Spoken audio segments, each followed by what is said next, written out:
రోడ్డుకు వేయదలుచుకున్నాం. ఇదే కాదు, ఈనాడు కేంద్ర ప్రభుత్వంతో మాట్లాడినాం. బుల్లెట్ ట్రైన్ అంటే జనాలు జపాన్ గురించి జపాన్ వైపు చూస్తారు. జపాన్ తర్వాత నరేంద్ర మోడీ గారు గుజరాత్కు తీసుకెళ్ళారు. నేను అడిగిన ప్రధానమంత్రి గారిని, మాకు కూడా బుల్లెట్ ట్రైన్ కావాలి, సౌత్లో ఉండే నగరాలకు కనెక్టివిటీ పెరగాలని. మొన్న జరిగిన ప్రభుత్వ సమీక్షలో కేంద్ర ప్రభుత్వం నుంచి ప్రతినిధులు వచ్చిండ్రు.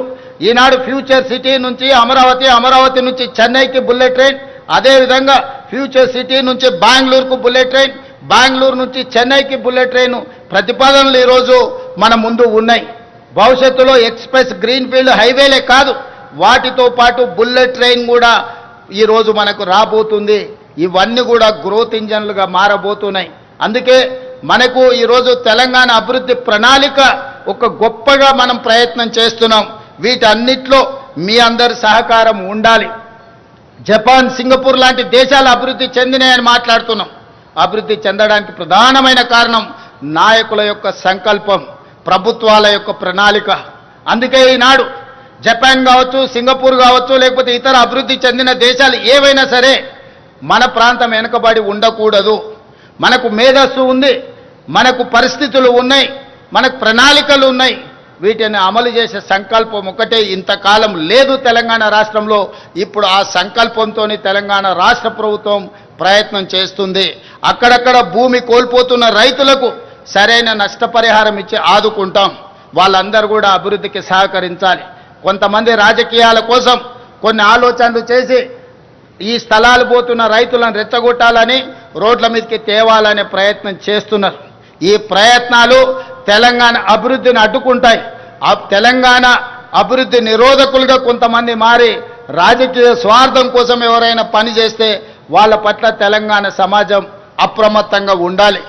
ఈనాడు తెలంగాణ అభివృద్ధి చేసుకోకపోతే, మనం ఈనాడు తెలంగాణను ప్రపంచంతో పోటీ పడే విధంగా తీర్చిదిద్దుకోకపోతే మన భవిష్యత్ తరాలకు మనమే తీరని నష్టం చేసిన వాళ్ళమవుతాం. కాబట్టి ఈనాడు మనందరం ఒక ప్రతిజ్ఞ తీసుకుందాం, తెలంగాణ అభివృద్ధిలో భాగస్వామ్యం అవుదాం. ఈ తెలంగాణను ప్రపంచంతో పోటీ పడే విధంగా తీర్చిదిద్దుకుందాం. ఎన్నికలు వచ్చినప్పుడు ఎన్నికల్లో పోటీ పడదాం. జెండాలు పక్కన పెట్టండి.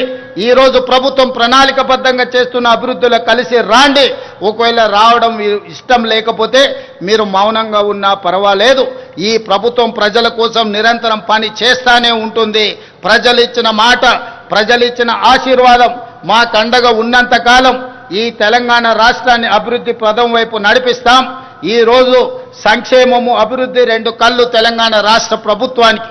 ఈ సంక్షేమాన్ని, ఈ అభివృద్ధిని రెండు కళ్ళలాగా భావించి ప్రపంచంతోనే పోటీ పడే విధంగా తెలంగాణ రాష్ట్రాన్ని తీర్చిదిద్దుతానని మీ అందరి సహకారం, మీ అందరి ఆశీర్వాదం ఉండాలని ఈ వేదిక మీద నుంచి విజ్ఞప్తి చేస్తూ మీ అందరి దగ్గర సెలవు తీసుకుంటున్న మిత్రులారా, జై హింద్, జై తెలంగాణ. విజన్ 47 సంకల్ప పత్రం ఆనరబుల్ సీఎం రేవంత్ రెడ్డి గారి దార్శనిక నేత్రం, ప్రజాపాలన ప్రభుత్వ ప్రణాళికా క్షేత్రం. ముఖ్యమంత్రి గారి సందేశాన్ని మనందరం అంకిత భావంగా